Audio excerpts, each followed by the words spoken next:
Hello, everybody, and welcome back to Talk More Talk, a solo Beatles video cast. I am one of your four co-hosts, Tom Hunyady, and you may know me for my other show, Two Legs, a Paul McCartney podcast.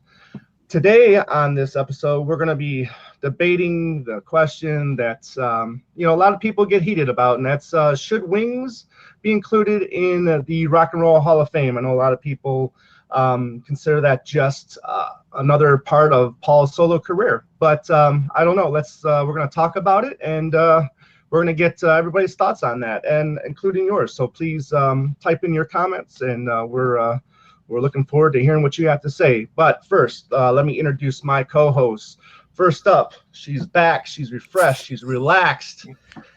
She's ready to go. She is the author of this book right here, Songs We Were Singing, the guided tour to lesser known Beatle tracks, and she's also the author of Michael Jackson FAQ. She is the one and only Kit O'Toole. Kit, welcome back.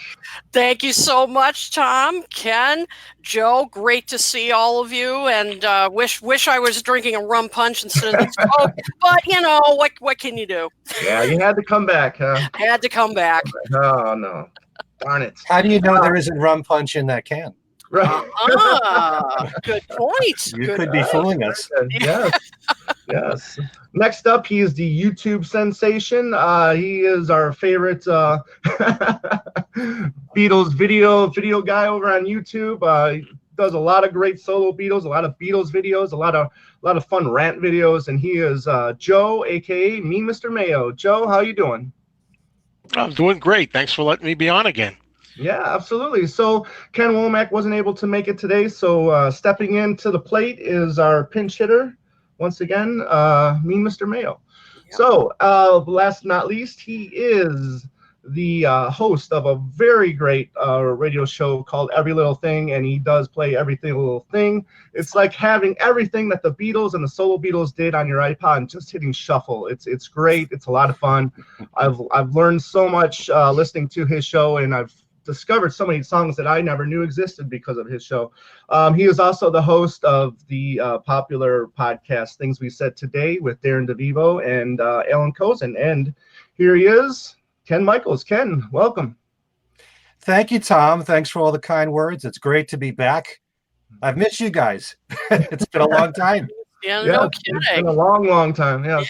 Yeah. Anyways, so before we get to our main topic that I'm sure people can't wait to get their thoughts on, Ken, why don't you tell us all the things that have been going on the last month while Kit's been having her toes in the sand,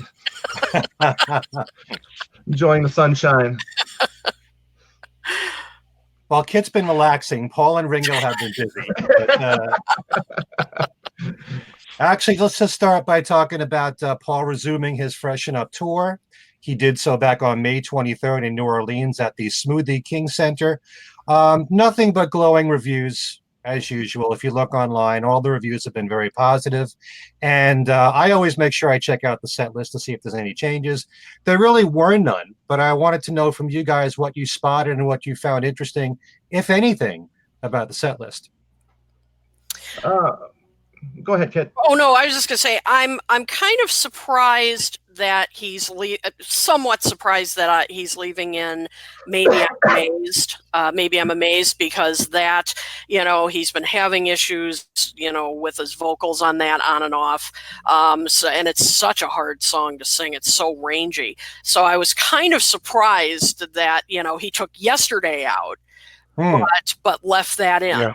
I found that interesting. Yeah, for a song that's kind of his signature song, Yesterday.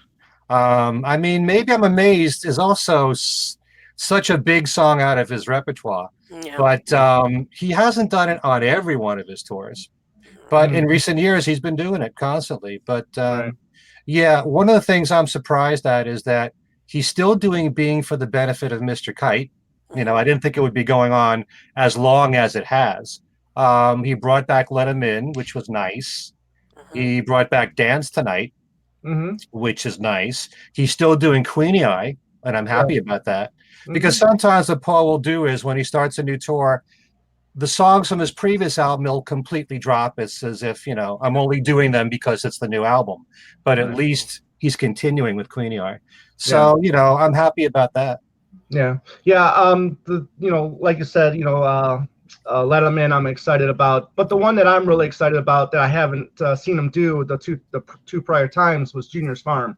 One of my top 5 favorite Paul songs.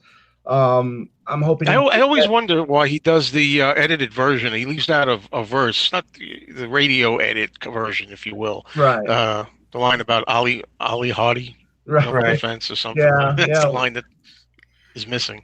Yeah, but I'm still excited about that song, and I mean it's a great rocker, and really looking forward to hearing him sing it. That's one that should have been a staple, in his tours all the years. Right. I'm very glad that for a while now he's been doing "Letting Go," which to me is so much better as a live song. Right. But still a great set list, no matter what, And other Paul news, and this was the biggest news in the last few weeks, is all about 4 McCartney reissues coming out on July the 12th. It's going to be Paul is Live, Wings Over America, Shoba B CCCP, that's better known as the Russian album, and then there's Amoeba's Gig. Now, the thing about these 4 reissues, first of all, they're all coming out on CD, on 180-gram vinyl, on colored vinyl, and digitally. Right. Wings Over America and Paul is Live is identical. There's nothing extra in terms of the material. Wings Over America will come with the original souvenir poster. The Russian album is kind of a disappointment in a way, because when it first came out, and this was exclusively in Russia, it was just on vinyl and it was 11 tracks. Right. And then there were a few other versions that came out, a 13-track version on vinyl, and then worldwide there was a CD with 14 tracks. 14. Well, the new reissue is the original 11. So I don't know why he's leaving out the other songs. Yeah, well, I touched on it on a past episode that I did on my other show, and you guys touched on it on your guys' last episode on things you said today, right there towards the end, and I think that's the correct thinking. Is okay, he's going to give us this original. The way it was originally released, and then later on, maybe 2-3 years down the line, we'll get an archive edition, so that way we get to buy it again. No more, please, no more. Mercy. Really? I think Capitol's got it all figured out. They're gonna milk us for all we've got. Yep. Also, Amoeba's Gig is really the most exciting. Yes. Of all the releases. Because it's the complete show of what he did at the Amoeba record store in Los Angeles when Memory Almost Full came out. It's all 21 songs. And so far, I believe 12 of the songs have been released. First as an EP with 4 songs, later on as 12. This is the first time it's ever been available commercially, all 21 songs. Yeah. So that's exciting stuff right there. Yeah, that's worth the price of admission. I'm really looking forward to finally hearing the whole show. Yeah, that's the big one. That's the one I want the most. Yep, me too. You know what I'm excited about is that there were certain songs from Memory Almost Full that he did at this show that he stopped doing on tour, like House of Wax, which is a great song and a great live song too. So I'm pretty excited about Amoeba's Gig. But for the rest of you, this is really just to keep the catalog in print. Yeah. And Amoeba's Gig is the exciting part because, like I said, the full show has never been available before. Oh, excuse me for a minute, Ken, but I think, isn't there supposed to be also a sound check coming up on one of these? I think it might be the Amoeba one. I heard that. That's supposed to be an extra track. Yeah, I think it's on the vinyl or the CD. Either one, you're going to get an extra track, which is the sound check of Coming Up. Interesting. Oh, cool. Okay. Did not know that. Well, the more material, the better. Also, we never really got to talk. I know, Tom, you did a whole presentation on YouTube about the Traveler's Edition of Egypt Station. And do you want to talk about the bonus track now, or are we going to be repeating ourselves? I have it right there. Yeah. Tom is always ready. Yeah, the bonus tracks are a lot of fun. Especially Frank Sinatra's party and 62nd Street. I think they're both quality tracks. Again, just like Get Started and Nothing for Free, they're worthy of being on the the standalone album. Great tracks, a lot of fun. Again, you guys touched on it as well on things we said today. The origins of Frank Sinatra's party, where it was what originally called Fishy Matters Underwater. Right. I was listening to that on YouTube. I mean, that was the first time I've heard it. I thought it was a lot of fun there too. I know a lot of times Paul says that he'll come up with the melody of a song first before he comes up with lyrics. So maybe he just didn't have lyrics for this song, at the time. So it was cool to see something. I love it when he dusts off something old. I love it when like A Beautiful Night, where he had that ready, or he started that, like in in the mid '80s, and then he dusts it off and then finishes off, for Flaming Pie. I love when he does stuff like that. I'm sure he's got plenty more material in his back pocket that he can just whip out like a comb anytime he wants to, and then just present it to us. I'd be curious to find out when he finished the song. Because if you listen to Fishy Matters Underwater, it's just the backing tracks. In fact, it's not even a melody. So when he wrote the lyrics, we don't know. When he wrote the main melody, we don't know. He could have written it any time from 1976 on. So if it's something that he just revisited recently, that's kind of fascinating to me that he would even remember when you consider the backlog of all the stuff that he's done that's unreleased. Yeah, and then the one thing about the suitcase I will say that I'm a little disappointed in it with is that I would have loved that if the Explorers edition would have been in the suitcase instead of just the regular standalone, album. When you look at the Egypt Station 2, you're only getting Frank Sinatra's Party, 62nd Street, and Who Cares, the full length version on vinyl in there, and then the live stuff, the 4 live tracks. So you're not getting Get Enough, even though a lot of people don't care for that song, and you're not getting Get Started or Nothing for Free on vinyl in there either. So if you wanted that, so if you wanted that stuff on vinyl, then you had to get the Explorers edition. So. Well, Tom, what do you want for near $400? Well, what is the one thing we need really, when everything with all these special editions? It's all the it's the lack of bonus context, but but like I said, I mean, it's a fun piece. I'm all in on this album. I love the album, and if he does another version another year from now, I'm not going to say that I'm not going to buy it, because you never know.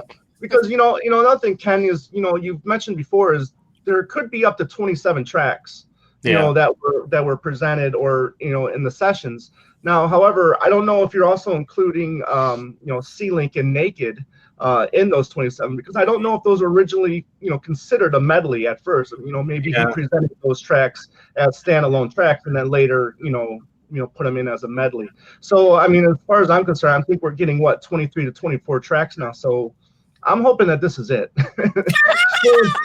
And you don't know if Egypt Station 1 and Egypt Station 2 are tracks, or songs. You don't know that either. So I have a feeling there's more, though. And you might have to. I'm thinking that the Lady Gaga Paul McCartney song too was during those sessions as well.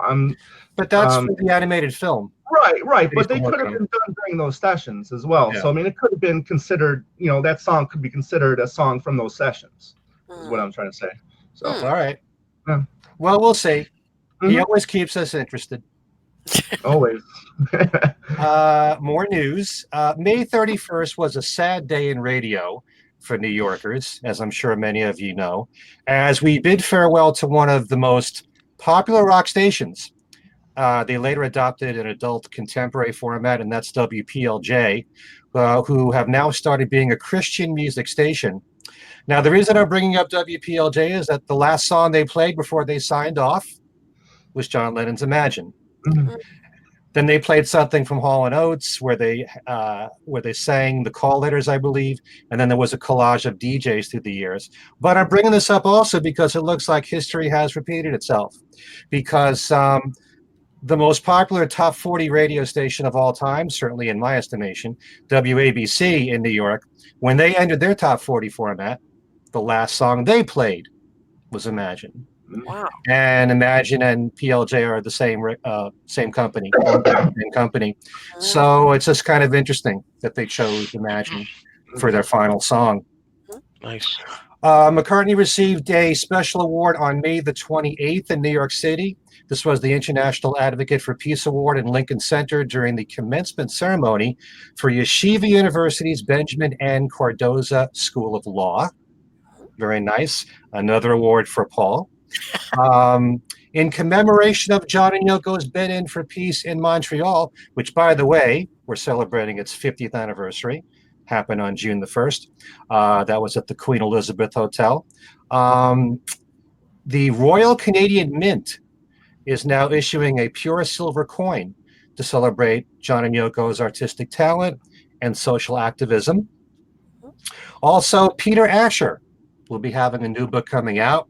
It's called The Beatles from A to Z, an alphabetical mystery tour.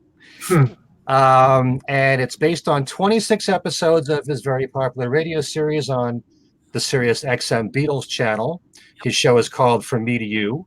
And the hardcover book comes out November the 12th. We have to take note of the passing of Leon Redbone at the age of 69, who mixed pop with Tin Pan Alley music. And I bring up Leon because there is one big connection between him and a Beatle. Leon and Ringo Starr recorded a duet of My Little Grass Shack, which I have played on my radio show on Every Little Thing. It's on Leon's album called Whistle in the Wind, which came out in 1994. And we also take note of Rocky Erickson from the 13th Floor Elevators, who just passed away. The band was known for having a psychedelic garage band sound. They made 4 albums. They didn't cover Beatles, but they used to perform Beatles songs live, including The Word. And also, this is something I was happy to announce on Things We Said Today and Every Little Thing. Hopefully some of you guys know about this. A very interesting tour coming up. It involves Joey Molland of Badfinger, Todd Rundgren, Christopher Cross, Mickey Dolenz, and Jason Scheff from Chicago. They're all going to be in one band together. They're going to be backed by the Beatles tribute band Rain. And they're going to be doing a tour where the first half of the show is them playing their own hits together as a band with Rain backing them up. And the second half of the show is them doing songs from the White Album. Oh, man. Now, I don't know if it's the entire White Album. I don't know if it's going to be other Beatles songs besides the White Album. But this is how I understand it. It's going to be at least part of the White Album. But this reminds me of something that happened back in the early 2000s. And I hope some of you guys watching this will remember there was something called A Walk Down Abbey Road, which had a whole bunch of artists all performing as one band. And some of the very same people that make up this band were part of A Walk Down Abbey Road. Todd Rundgren was there. Joey Molland was there. Denny Laine was a part of one of the bands. Mickey Dolenz was not. Christopher Cross was. Todd was. Alan Parsons was in it. Wow. And Wilson from Heart was in it. John Entwistle of The Who was in it. Some of the same people that were part of Ringo's All-Stars were part of this, A Walk Down Abbey Road. And they had Godfrey Townsend, who's a great guitar player, and his backing band, backing those bands up. There were a couple of tours in the early 2000s. And then the second half of their shows were all these people playing Beatles songs. So this is a lot of fun. By the way, Jason Scheff, in case you don't know who he is, he was a part of Chicago. He was a later member, and he replaced Peter Cetera. Yep. Yeah. Great singer. Yeah, definitely. Some of the later hits of Chicago that were more ballady, like Peter Cetera's songs, were sung by him. And it's only a few years ago when Jason left the group. So he plays bass. He's a great addition to this band. And so what I have heard is that the tour will take place September 7th through October the 20th. 25 dates so far. I don't know if they will add more. Most of them are on the East Coast. I haven't been given the venues for each. But as soon as I do know, I'll post it on our Facebook page, on my Facebook page, so you guys watching will know about this. Yeah, I hope it comes to Chicago and other cities, because really it sounds like a really cool concept, and I mean, you know, you've got some great, not only musicians in general, but obviously Beatle nerds like us, so I mean, that'd be an incredible show. So let's hope so. Let's hope there's more dates coming. I don't see them passing up Chicago being such the big market that it is. So I'm sure you'll be there. No, it's true that in addition to these guys playing their own hits, which they've probably done so much throughout their careers, they also take a break from it and just rock out with Beatles. Yeah. And, these are all Beatle fans, all Beatle geeks. Todd Rundgren has done so many Beatle-related things. Sure. And it's kind of interesting in a way. Think about this. Todd Rundgren and Joey Molland together. Yeah. Todd Rundgren took over the producer for Straight Up from Badfinger. Yeah. So they'll be together in the same band here. Wow. Very, very cool tour coming up. So before we go with our main topic, I just want to mention the major releases coming up, because there are several. June the 7th, which is a few days away, the reissue of Rock and Roll Circus is coming up, which has an alternate take of Your Blues in there from the Plastic Mac, which was a band with John and Yoko, Eric Clapton, Keith Richards, and Mitch Mitchell. There's also a rehearsal of Revolution that they do, which has never been released before. Wow. And a jam with the band. There's going to be, let's see here, a 3-album vinyl version. It's also going to be available as a double CD, a DVD, and a Blu-ray, plus a limited edition 4-disc set, which is made up of 2 CDs, the DVD, Blu-ray, and a 44-page booklet. June the 28th is the official release date of the Danny Boyle film Yesterday, when that will be premiering. Although there have been advanced previews so far. I haven't seen the film yet. A lot of people are interested in this. Very cool idea in this film. July 5th, we're all waiting for this one, the reissue of McGear. That'll be 2 CDs plus a DVD. The DVD will have 2 interviews with Mike McCartney in there and a video for the song Leave It. The 2 CDs is the main album on 1 CD. The second disc is all alternate takes and other material that didn't make the album. July 12th, as I said, the 4 McCartney reissues. And September 24th is the second book of Ringo photos called Another Day in the Life. Okay. Following Photograph, which came out a few years ago. Yeah. So that's all the news I've got. That's Ono news I've got here. That's fit to print. Yep. Wow. I've been, I follow those damn Steve Hoffman forum group chats from time to time. And, that's where I found out about those Paul McCartney reissues. So, I mean, there are some truths to what is placed on there. Another thing that I've been seeing is Beatle related, and that we're going to be expecting some kind of box set this summer that is not going to be Abbey Road. So maybe keep your eyes open for something. So we'll see. Don't know. We'll see. That's mysterious. Yeah. It's, I mean, these people, they're not going to give away, if they are in fact in the know, they're not going to, tell us what these items are until, a day or two before they're actually, announced, like they did with the, the Wings box sets last year, and then, these Paul McCartney reissues. So I'm kind of curious to see what it's all about. Some people are speculating the U.S. albums on vinyl, the U.S. Beatle albums on vinyl. So we'll see. So. I don't know. Abbey Road is enough for me. Yeah, as far as the group is concerned. Exactly. So. Yeah. I'm waiting for Let It Be. I want the new Let It Be. That's why I can't wait to get through Abbey Road so we can get to Let It Be. Peter Jackson film. Yeah. Right. If they're going to do it on the 50th anniversary, that would be next May. So there's not that long a gap between September for Abbey Road and May for Let It Be. Right. So, Not too long to wait. Yeah. Cool. Bernardo made the pre-order for McGear, so good for you. All right, Bernardo. Looking forward to it. Yeah, absolutely. Great. Ken, so that's good. You're all set? Yep, that's it. That is all. Yeah. Well, on to our main topic. I've seen a lot from all the Facebook pages of, Beatles or Paul McCartney, and a lot of people, giving their opinions on whether or not they think Wings should be in the Rock and Roll Hall of Fame. Were they just a backup band to Paul? Were they a real band?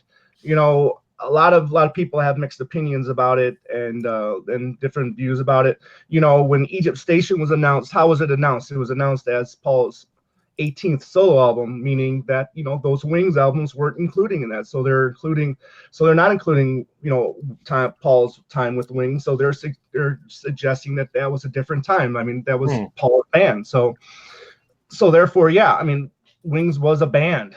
So the question is, if they are a band, should they be in the Rock and Roll Hall of Fame? And I mean, I'm sure you guys are aware of what the criteria is for to be in the Rock and Roll Hall of Fame.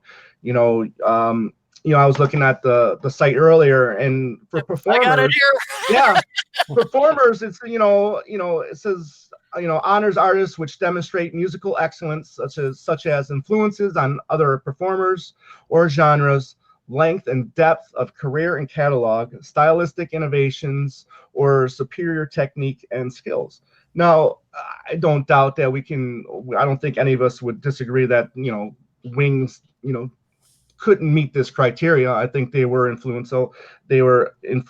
Sorry, excuse me. And they showed, innovations. They had superior technique. Joe, I mean, what are your thoughts? I mean, do you think... I knew I was going to be first. I just had a feeling I was going to be first. Oh, well, good. Okay. Honestly, my feelings are twofold on it.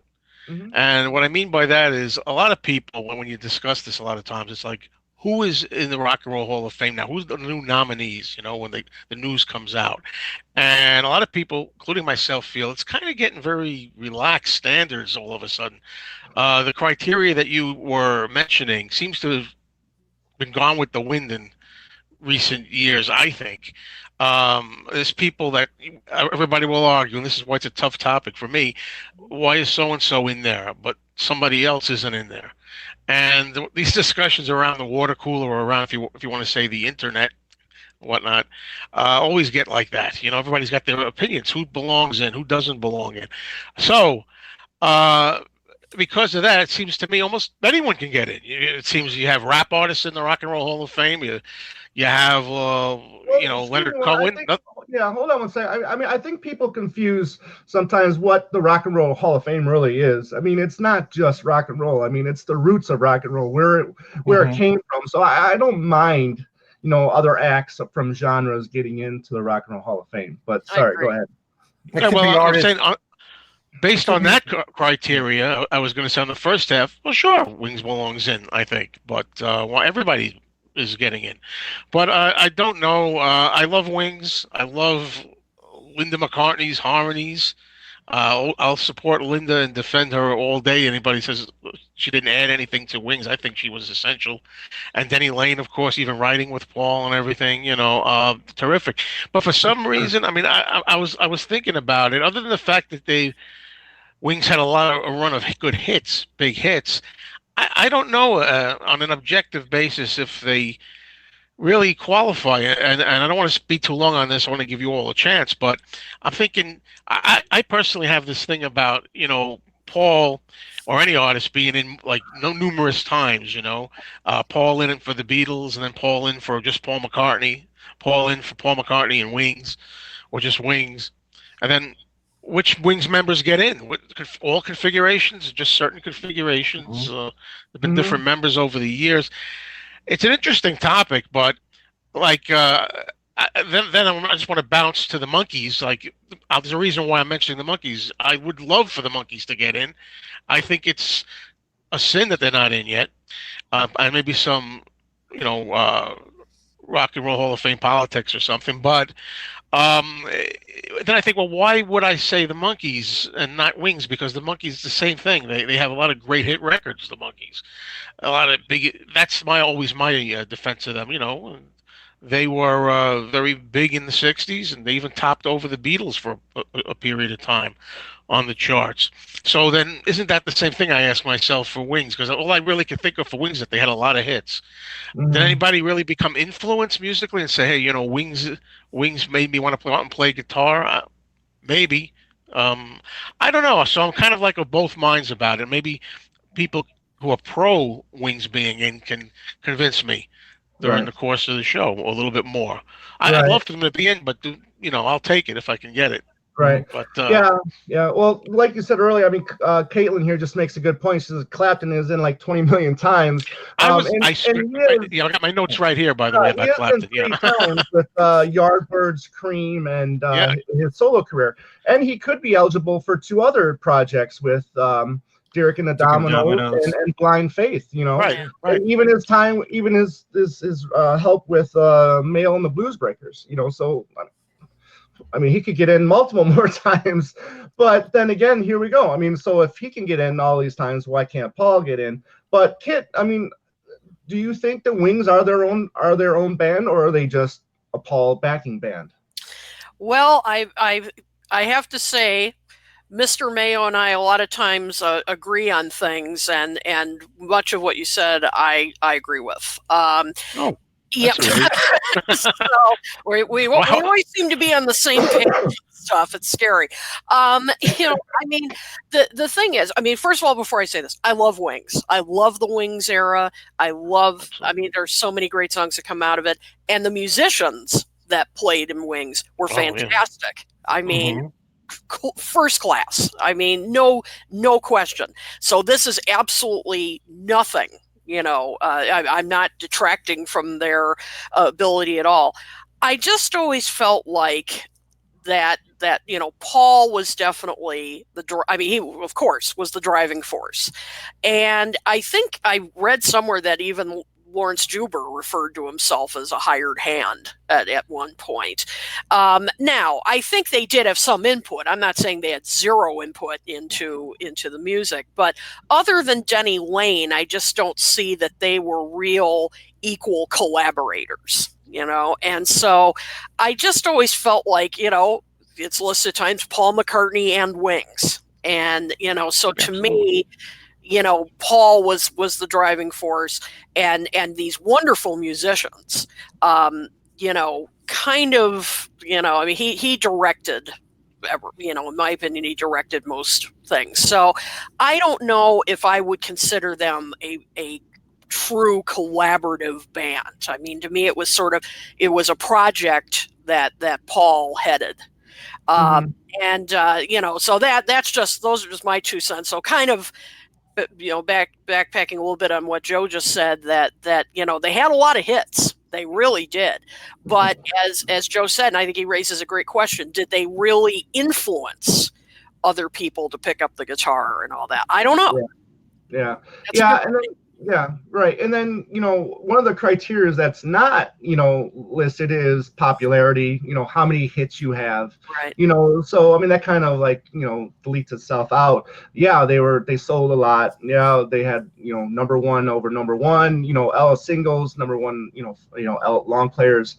But yeah, you really don't get us on their albums. For me, you don't really get a sense that it was, a collaborative effort. Except for maybe London Town, where you're getting those, those Lane and McCartney, duets, if you will, or even sometimes when you get the backings from Linda. But it's really when you see them live, when you get a sense that it was a band, and it wasn't just Paul's band. It was a great band effort, especially when you see those Wings, when you see Rock Show, for instance, the energy and all the individuality that's on the stage. Everybody's got their own personal, individual, moves. I mean, they're in sync, and they sound great. But I mean, when you see the energy of Joe English behind those drums, it's something special. And then the same thing with when you see the live footage from the Mickey Mouse show. Bruce McMouse show. I mean, that's a really loose, band. I mean, and they're all in one coherent, band in my opinion. I mean, they look like they're having fun, and you don't just see Paul, saying, "No, you just gotta stand here. You do that." I mean, even though he told, Henry he had to play, that solo "My Love," right on out of the money. But yeah, I mean, I have mixed feelings about it too. Ken, what do you think about Wings being a band or the backing band? Well, this may be one show where I'm all alone here. Because first of all, they should definitely be in the Rock and Roll Hall of Fame. It's probably a moot point because Paul was inducted for all of his post-Beatles work, which I think was a mistake not to separate the Wings stuff from his solo music. There is a definite difference between a Wings album and a solo Paul McCartney album. I agree. Can anyone listen to Venus and Mars and Pipes of Peace and feel it's the same kind of an album? It's not. If you go all the way back to the very beginning of Wings, I think it was Paul's intention for Wings to be recognized as a true band. You go back to the live tours of Wings, you've got Henry McCullough doing a song, Henry's Blues. You've got Denny Lane doing a few of his songs, I Would Only Smile being one of them. I'm trying to think of the other one. There was one early on that he did as well. Even Linda had Seaside Woman. It wasn't just Paul doing the lead vocals. And then throughout their albums, you've got plenty of songs that Denny Lane sang lead to, songs that he wrote to, which not only did he contribute as a writer and as a vocalist, but since we just mentioned that radio station, WPLJ, which I knew I'd have to bring this up because you know what it's like when you're told, if you're like a second generation Beatle fan, you don't fully understand what it was like because you didn't live through it. Well, believe me, I lived through Wings. And in the 1970s on WPLJ in New York City, which was one of the biggest rock stations along with WNEW, they played Time to Hide on that radio station. They played Medicine Jar on that radio station in the #1 market. Okay. When London Town came out, they played Deliver Your Children. They played Wino Junko from Wings at the Speed of Sound. It wasn't all Paul McCartney songs. And Medicine Jar was a big song on rock radio then. And PLJ reflected what the rest of the country was doing, so, and I can also tell you from having seen Wings Over America, granted only one show, but my favorite concert ever, Time to Hide was a big number. Medicine Jar was a big number. I've interviewed many of the members of Wings. I've interviewed Denny Seiwell, Henry McCullough. I've interviewed Lawrence Juber and Steve Holley, Denny Lane several times. They all will give you a different answer as to whether or not Wings was a real band. Definitely, if you talk to Denny Seiwell, he will tell you they were a real band. He would tell me when Wildlife came out, all the members had their hands on the recording console. They were involved in the mix of the album. Red Rose Speedway, for all this talk about how great it is as a double album now when you listen back, well, the songs that were picked on Red Rose Speedway were picked by the band together. It was more than just, Paul is a leader and Paul controlled everything. There's more to it than that. Lawrence Juber has told me on numerous occasions that, Paul kind of knew what he wanted in his songs, but if any musician in the group had an idea and they brought it to Paul and he liked it, he'd go with it. There's a really weird guitar sound that's on the song To You on Back to the Egg, which it involved using a harmonizer. And it's very strange, but that idea came from Lawrence and Paul took it. So it's not like everything that came out of Wings was all out of Paul's head. All right. Take a look at Wings at the Speed of Sound, guys. All 5 members got a lead vocal on there. Joe English got a lead vocal. He did a great job on it, too. Must do something about it. Cook of the House got airplay. Believe it or not, on rock radio. Cook of the House got airplay. The Note You Never Wrote got airplay on rock radio in New York City. So I can tell you Wings and thinking of Wings as a band, and let's not kid ourselves. Everybody knew Paul was a leader. Yeah. But you can have a band and still have a leader with someone who's recognized as the leader. They were a real band. And I do happen to believe that if you've had so much commercial success as Wings did throughout the 70s, Wings had 5 #1 albums in a row. Yep. Red Rose Speedway, Band on the Run, Venus and Mars, Wings at the Speed of Sound, and Wings Over America all hit #1. That's phenomenal. Wings wasn't just an album artist and a singles artist, they were both. And as someone, as Tom knows, I follow the charts. I'm always quoting the charts on my show. Whether you follow Billboard, whether you follow Cashbox, Paul McCartney in the 70s with Wings and the earlier hits before Wings either ranks #2 or 3 as the biggest singles artist or album artist of that decade. They really were big. I'm not saying everybody that bought Wings albums were buying it for Denny Lane songs or Jimmy McCulloch songs, but they were aware of the other members. And go back to the Wings Over America tour. Denny Lane had 5 songs that he sang.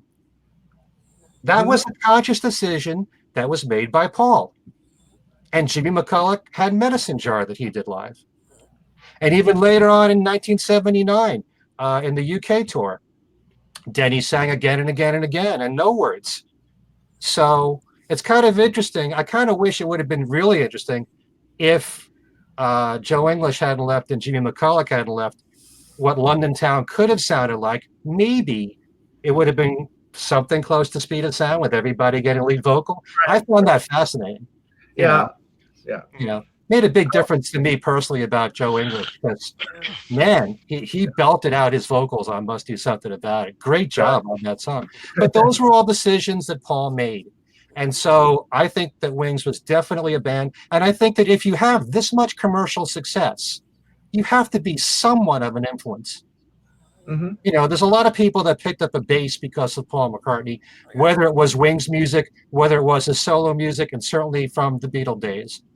Oh, yeah, well, you know, if I may say just to be, I'm sorry to interrupt, but I don't want to forget. To be fair, you know, Ken, I mean, of course, we know people that have said, you know, I actually discovered Wings first, and then some people have said that they went back to the Beatles after that, who grew up in that era. That's true. This is true. So I guess you could say that. Well, that's something I want us to explore here on this show, because the opinions that people have if they were brought up on the solo music first could be very different with how they look at the entire catalog of the solo and the group. You know, you could like the solo music more than the Beatles. It is possible. Yeah. So, you know, it all depends. I think what you hear at a very young age, your adolescence, teenage years, 20s, has the greatest impact on your life. And it becomes, for most people, their favorite music. And it also indicates what they're going to hear later on and what they're going to favor later on in life. I talk to people all the time about this. I love talking about music in general, not just the Beatles. But what people hear at a young age has the greatest impact on their music influences and what they're going to like in the future. And it becomes the most important music of their lifetime. But, yeah, Wings was definitely, you know, they were a major act of the 70s. And I also have to say, I don't want to just control this whole conversation here. Paul doesn't help matters any by diluting everything. You know, when Wingspan came out, which was supposed to be a documentary on Wings, and then the album came out, or the CD, and you've got songs on there that weren't Wings songs. They were pre-Wings, like Maybe I'm Amazed or Junk or something, and then post-Wings, like Say, which doesn't belong on a Wings collection. I think Take It Away was on there as well. So sometimes people are confused. What is Wings? And not only that, you go back to the Ram album. Why is it that there's 2 songs from the Ram sessions, Get on the Right Thing and Little Lamb Dragonfly, that ended up on a Wings album? Is it a Wings song? Is it really a Ram song? You know, it gets kind of confusing in a way. But I do know one thing from having listened very intently to this music. I can tell who the musicians are in the band just by listening to it. there is a distinct difference between Denny Seiwell, Joe English, and Steve Holley as drummers. There's a big difference between Henry McCullough, Jimmy McCulloch, and Lawrence Juber as lead guitarists. If somebody was to play for me an unreleased Wings song that I never heard before, and it had the full lineup, I could tell you which band it is. They kind of had their own stamp on the songs. You know, I wouldn't necessarily say that about Paul's band of the last 20 years. Right. You know? And like I said, during the Wings days, the other guys got some time on stage with their own numbers. From 2001, 2002 on, it's been all Paul. Mm-hmm. You know, you don't see Rusty Anderson doing one of his songs, or, you know, or Brian Ray or Abe Laboriel Jr. Same thing really with, you know, the 89 through 93 tours, although Robbie McIntosh had an instrumental. But, you know, during the Wings days, the tours reflected the bands. Mm-hmm. That's true. And there's a great comment that astute viewer Mike Nari, I hope I pronounced that correctly, wrote, and it's kind of a long comment, so I'm just going to read it because it would take up the whole screen. And so, but it's a great comment. It said the only way they could possibly go into the Hall of Fame is in the category of backing band, the same way they inducted Bruce Springsteen in 1999. That they inducted the E Street Band in 2015 as the backing band, in the backing band category. All Paul's solo music, including Wings, was inducted in 1999 along with him when he went into the Hall of Fame that year. So the only way they could get in there is as a backing band. So not including Paul McCartney. It would just be the members. Sort of. Yeah, that's how I read it. Mike, if I'm reading this incorrectly, please tell me. But he also said, also makes a point, he said, I think, yes, Wings were a real band, but the Hall of Fame considers them as Paul's backing band. So. I don't, you know, I couldn't see it that way. Wings was more involved. Yeah. You had Eddie Lane collaborating on songs with Paul McCartney, writing his own material. Jimmy McCulloch had his 2 songs. You know, there was more to it than just the musicianship. Wings. You also had the singing and the lead vocals from the others and the harmonies. Oh, absolutely, the harmonies. I mean, plus, you know, Linda had more material that could have gone on Wings albums. It just wasn't Cook of the House. I mean, Seaside Woman didn't have to be, you know, Susie and the Red Stripe, you know, release. That could have been on an album. But, you know, to your point about that middle era, you know, from 75 to 76 and then into recording London Town. For me, if I was to say Wings belonged into the Rock and Roll Hall of Fame, I would say yes, if that if that version of the group stayed together a little longer, maybe, because then you really do get a sense that it was a band where other members are getting more vocals. Denny's getting in there more. You know, Jimmy's, like you said, has got his 2 tracks, and Joe English is singing. And then, you know, there's one song I would have loved to have seen on a Wings album, and that's Oriental Nightfish. I think that song would have been great on maybe Back to the Egg, you know, or even Band on the Run. I think that song would have been wonderful on a Wings album. So some of the songs that were on Wide Prairie, which was the compilation of Linda McCartney songs throughout her whole career, could have made Wings albums easily. And fit very well. If you could have Cook of the House on Wings at the Speed of Sound, you could have had some of the other songs that were on Wide Prairie. Yeah. So in my opinion, if that version of Wings stayed together for maybe, you know, London Town and maybe even get Back to the Egg, I would say, you know, because you're hearing it on albums. You're just not seeing it live. You know, you're actually getting to see all of this, you know, get to hear this group effort in the studio as well as live. So John Dobry, I don't know if I'm going to pronounce Dobry. No, I'm not sure. John. Sorry, John. We'll just say John. He said something I wanted to bring up too. On the 2005 tour, Paul played Too Many People. He announces it as for the Wings fans. I remember that. You know? Yeah. So it makes you wonder, what is a Wings song anyway? You got that wrong. And another viewer, Marvin, I'm showing this comment again. Pipes of Peace and No More Lonely Nights were also on Wingspan, and they're not Wings songs. Yeah. Yeah, I mean, I know Denny Lane played on a couple of those, those tug of war session songs. So maybe he's thinking that, but he definitely, I don't think he was there for, No More Lonely Nights. I mean, he definitely, and since Denny Sywell played on Too Many People, maybe he consider that a Wings song because there was a Wings member that played on that song. Right. So, but we don't know how Paul's thinking. Right. We just don't know. Right. And yeah. Not only that, I was just remembering when I recently interviewed Denny Sywell, he was saying that when Wings started, Paul wanted everyone to look at Wings like they were the Beatles. And he wanted them to know everyone's names. All the press releases mentioned everybody in the band. And you will also find online, there were times when there were interviews done with the band where each member was asked a question. Mm-hmm. Now, that was done intentionally.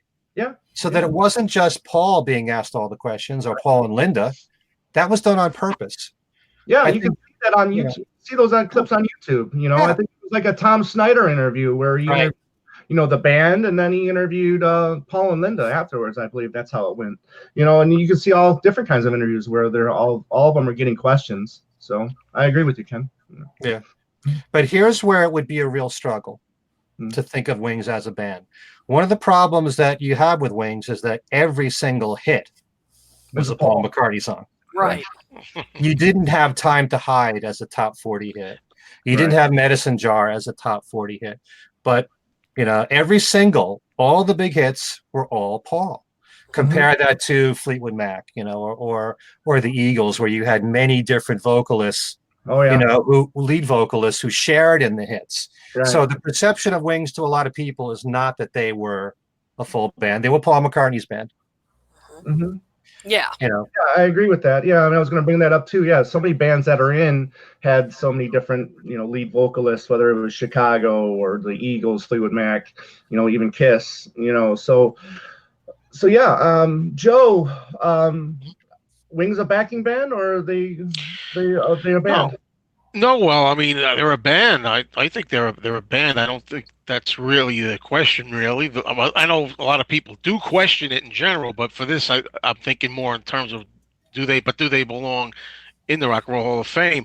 But when you ask me that personally, I'd be honest, just me on a personal level. It's going to be hard to say, but honestly, I don't care who's in the band. I prefer some to others members. However, it's Paul I'm there for. Although I do recognize the difference. There is, as we said before, a difference between Wings with Paul and Paul doing his own instrumentation on McCartney, or how he's doing it now with his new band, they've been around since 2001 or something like that. 2001 too. But you know what I mean. This current band, there's definitely differences, but I'm there for Paul primarily. And I think a lot of people are. We're not, debating that, but so they're a band to me, sure, and different forms of bands depending who's in there. Yeah, and Paul who's your favorite? And Paul wanted it from the beginning. He did that, and I think it was Capel. He tried to make it a band effort. Yeah, and I think it was Capel that suggested no, because Wings Wildlife didn't sell, that Red Rose Speedway had to be Paul McCartney, right. And good Wings. Point.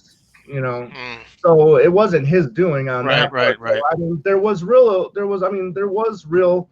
intent on his part to make it a band. I get it, and I appreciate that.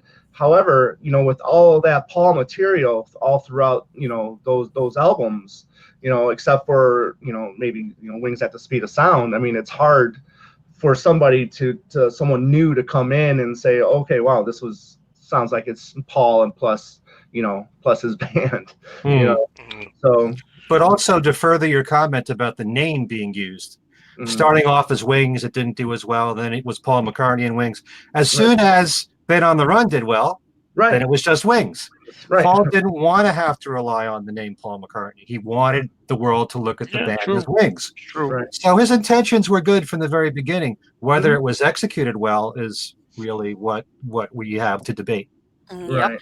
And and just a question here from Annie. It says, didn't Denny co-write Mo of Kintyre? So not just a Paul song is their biggest hit.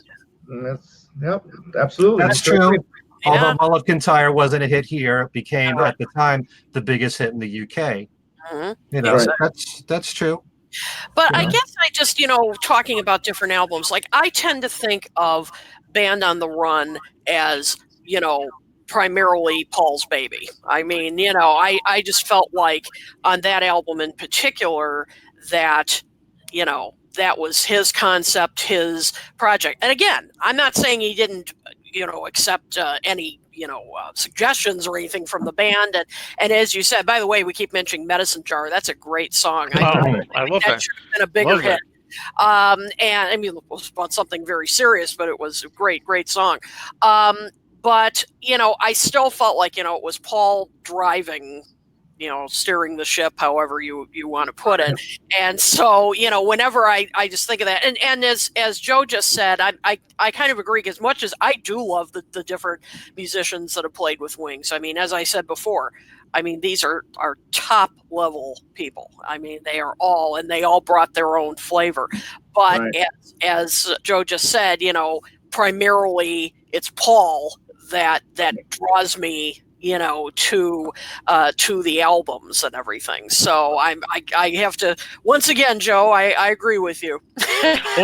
although at the Beatle Fest, Fest for Beatles fans, I keep saying Beatle Fest, I did love the Wingmen without Paul. Yes, they were They excellent. reunited. It was great That was seeing all great. of the members because I love Back to the Egg, and I love that particular mix for Wings. That those members there, Yes. Steve Holley and Lawrence Juber. So there was Denny up there, and Paul who. I didn't even need to see Paul. I enjoyed it anyway. That could be a fun tour. I wonder if that could ever happen. If we can get Denny and Lawrence and Steve, or Denny Seiwell. Denny Seiwell, exactly. Oh, Denny would be great, get a couple of people in there. I don't know if they would be able to get away with calling it Wings, but I'm sure they could call it, like you said, Joe, maybe Wingman or something like that. Wingman. I think that's what they call themselves. Yeah, they call themselves Wingmen. Yeah. An unofficial name, a real name they're using or something unofficially. I don't think Linda helped the cause either much, because I think it was maybe the Playboy interview that they did in the 80s, where they're asking, Linda asked Linda the question, why didn't Wings work out or something like that, and her response was because Paul didn't have good musicians with him. The musicians that they had weren't top notch. So I mean, comments like that. She said they were good musicians, they weren't great musicians. Right. Yeah. I don't know. I have a problem with that comment from Linda. I have something to say about that, but I don't think I should. Were they technically better than John, George, or Ringo? I don't know. Were they technically? I mean, plus but still, maybe. In the McCartney 2 archive booklet, if you read that, where Paul's why didn't the band continue? And he just felt like they weren't, the live stuff. Why didn't they continue going live? And he said they just felt like they weren't well rehearsed. I just comments like these just baffle me sometimes. It's just, why keep going in it? Why keep going? With Wings throughout the 70s if you feel this way. Maybe it's your safety net or your safety blanket or whatever. I don't get why you're having all this success with these people, but yet you secretly don't feel they're up to snuff. There are certain things that in Beatle history we'll never get all the answers to. Right. And as for why Wings ended, we could all have our own theories. I happen to think that Paul, by the 76 tour, he reached the summit.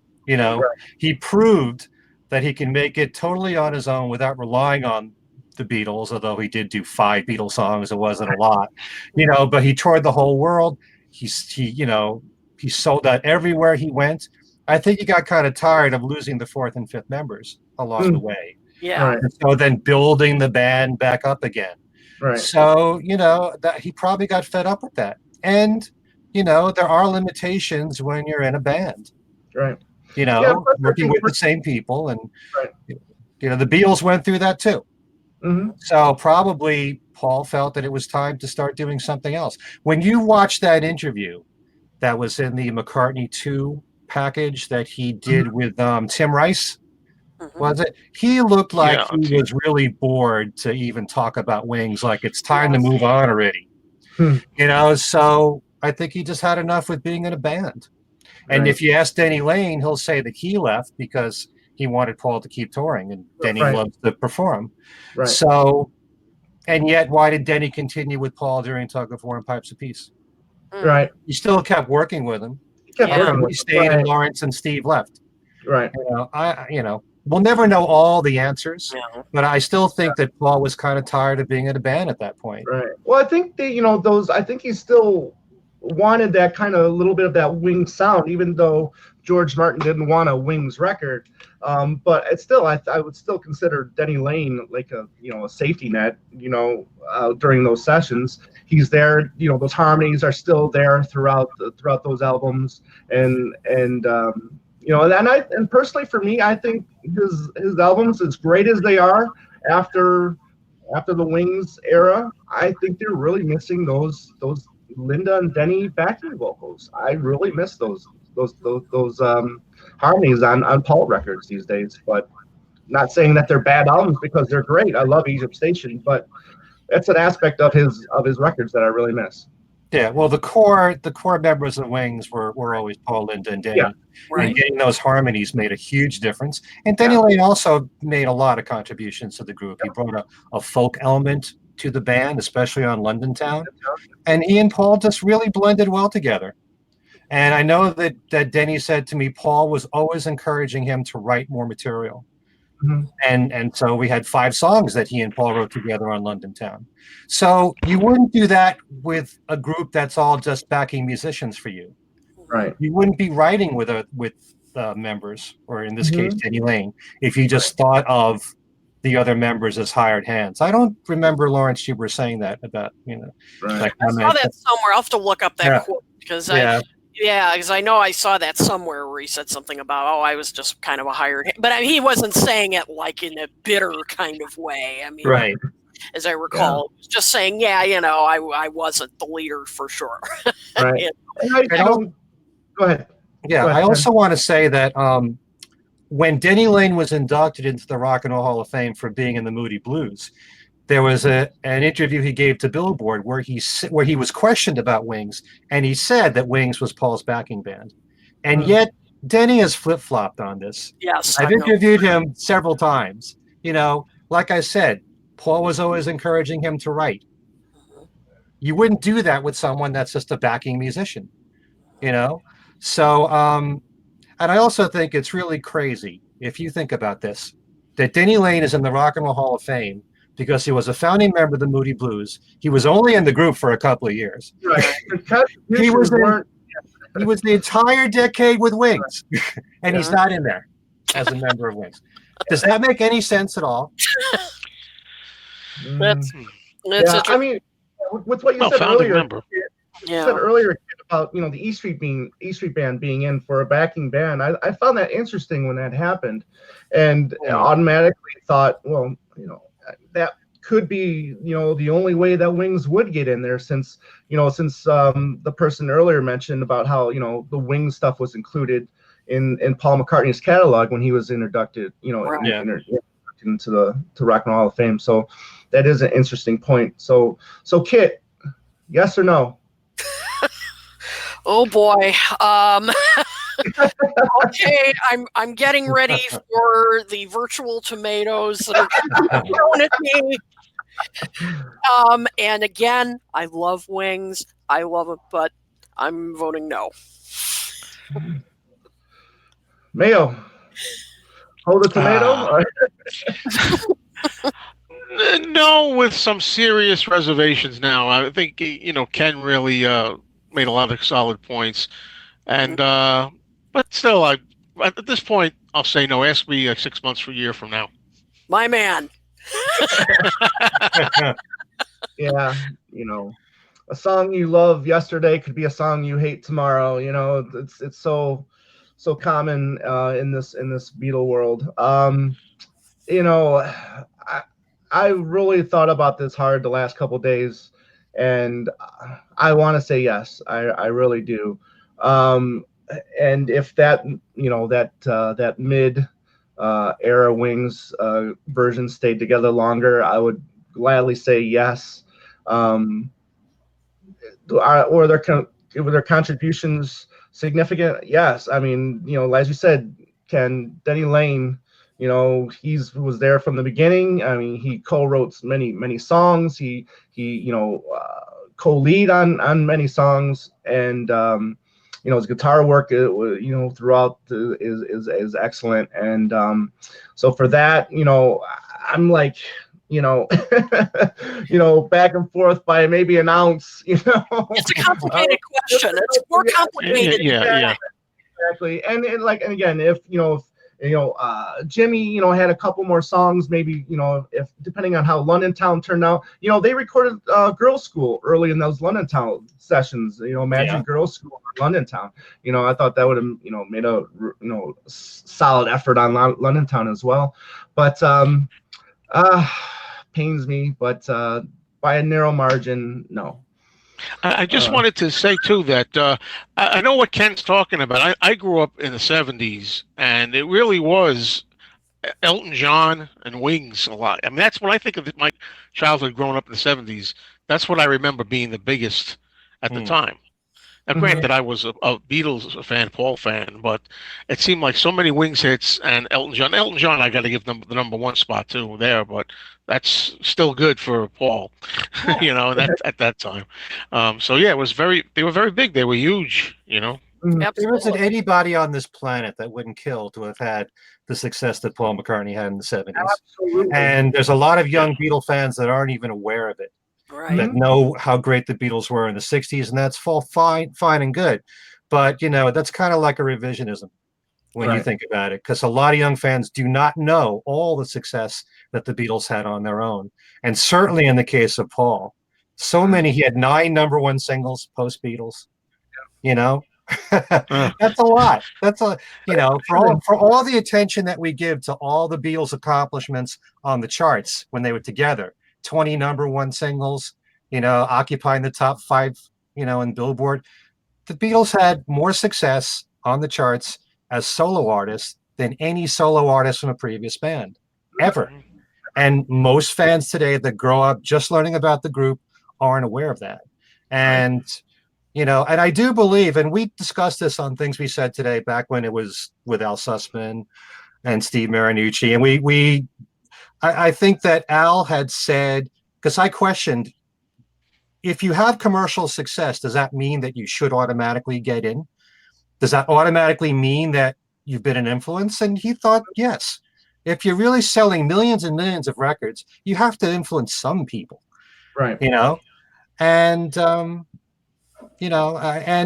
it's a frustrating thing talking about Wings, because I loved all 3 of the major lineups of Wings.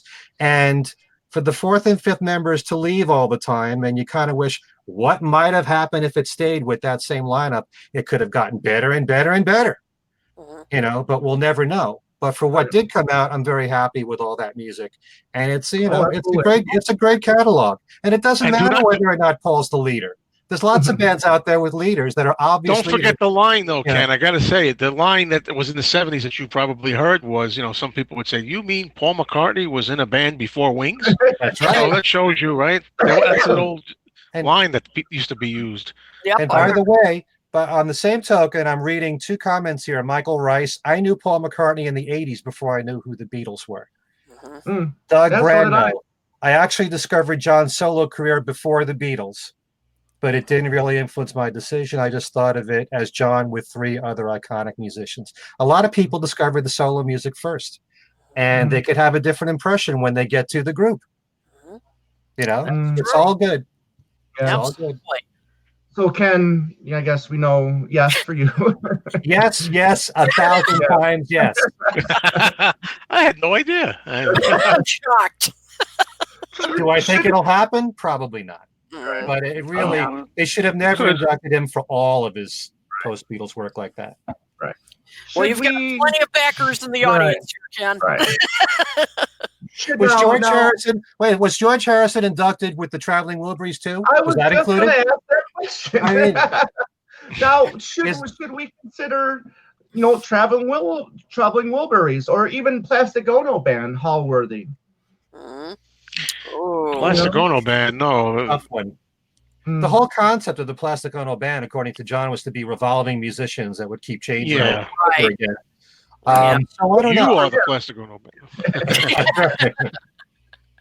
The Traveling Wilburys, unfortunately, Roy Orbison died after the first album, but 2 albums in a row with the same musicians other than Roy on the second album, and they were both great albums, and so many people love that first one, especially got tons of airplay. I don't know, because it's kind of like the Eric Clapton supergroups. It's the same thing. The same thing. So I would love to see the Wilburys in there. Sure. Yeah, absolutely.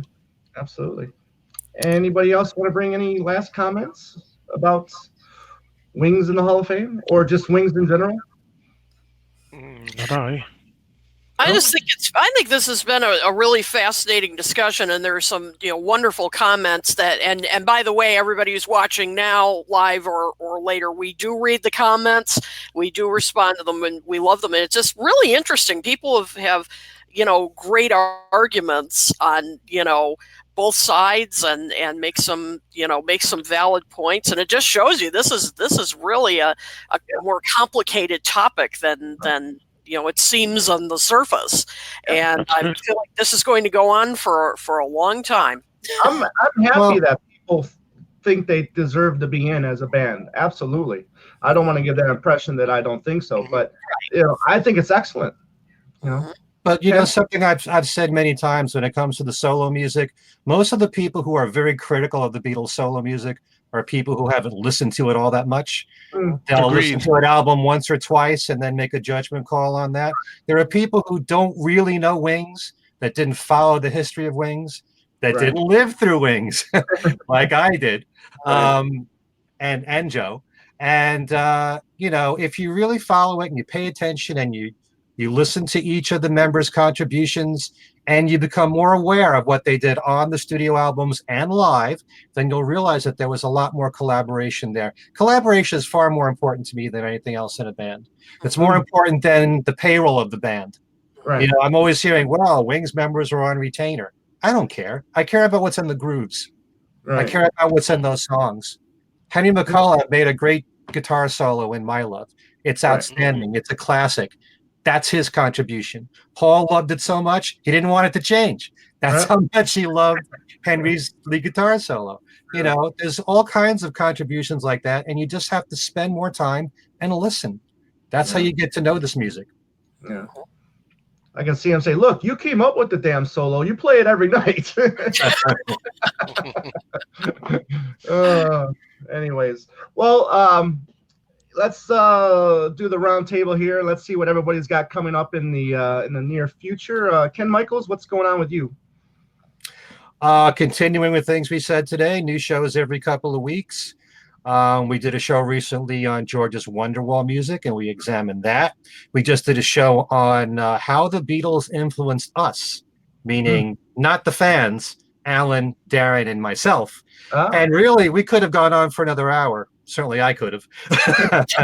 There's so many things I wanted to say, how the Beatles influenced me as a person and in my musical taste and from them as people.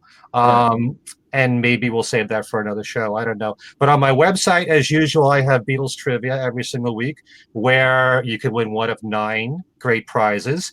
And I do have a special contest coming up starting this Friday, just like we had our Kiddo Toolkit that we gave away while you were on vacation. I knew that people would be suffering they had to have their kit from kit withdrawal, which is why I had the Kiddo Toolkit as a prize.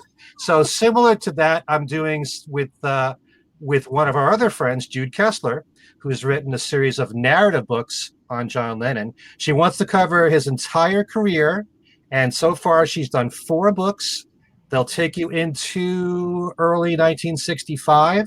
I gave away 2 of Kit's books on my last contest. I'm giving away 2 of Jude's books. Oh, wow. She Loves You, which is volume 3, which is mainly 1963.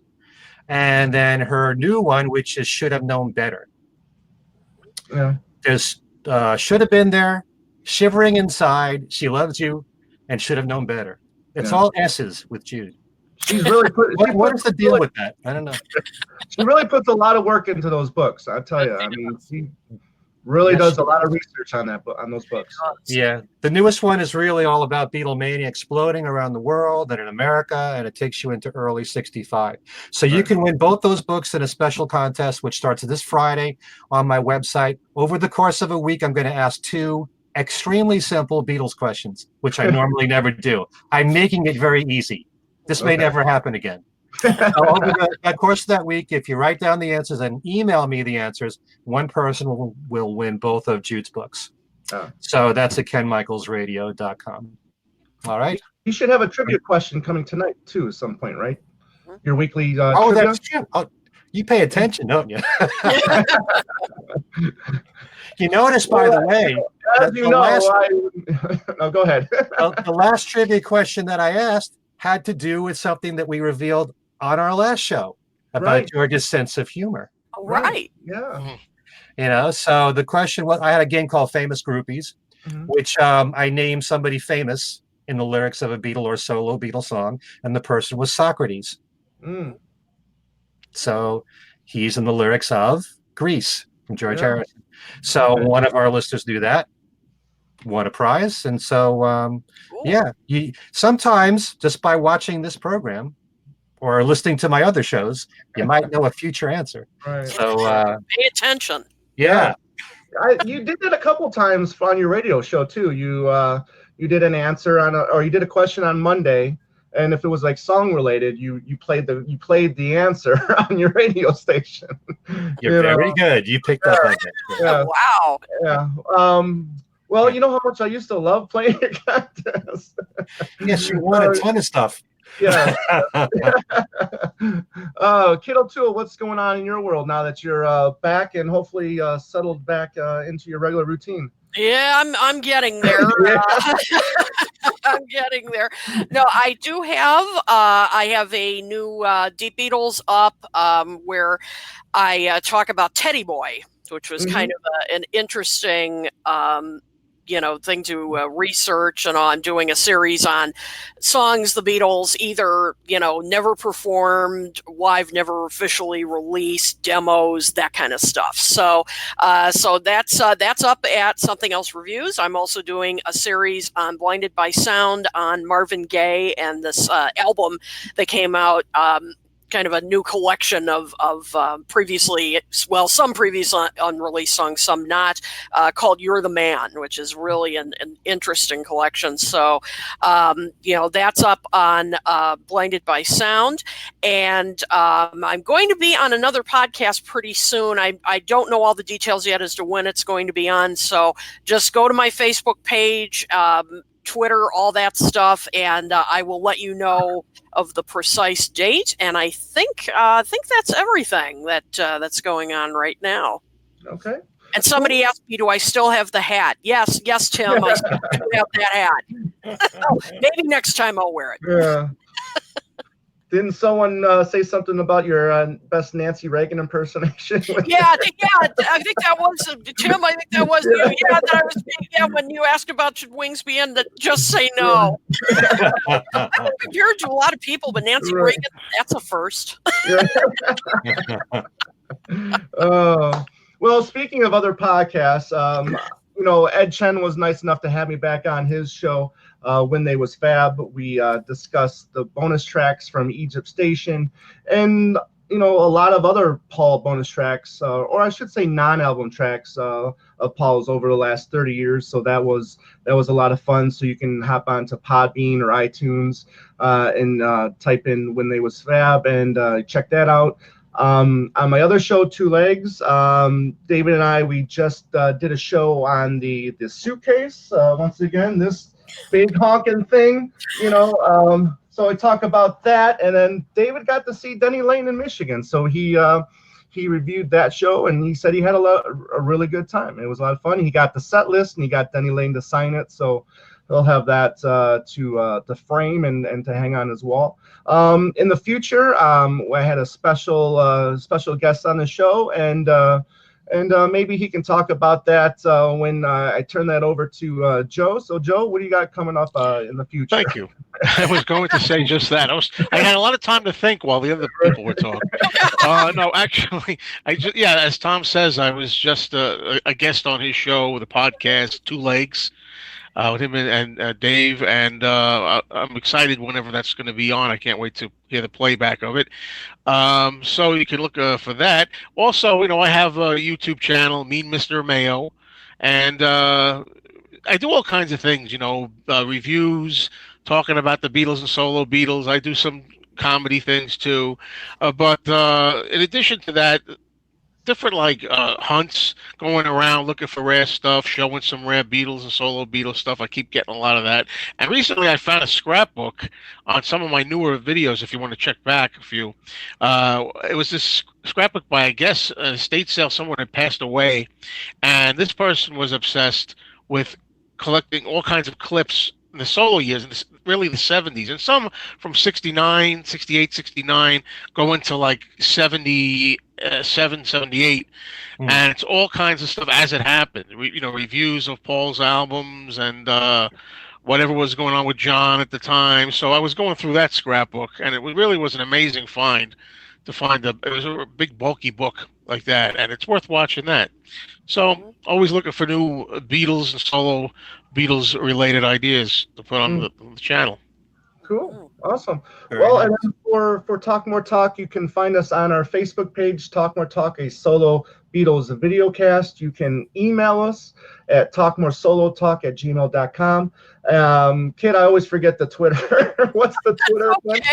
It's Talk More Talk 1, the number Talk 1. More Talk 1. Yeah, easy enough.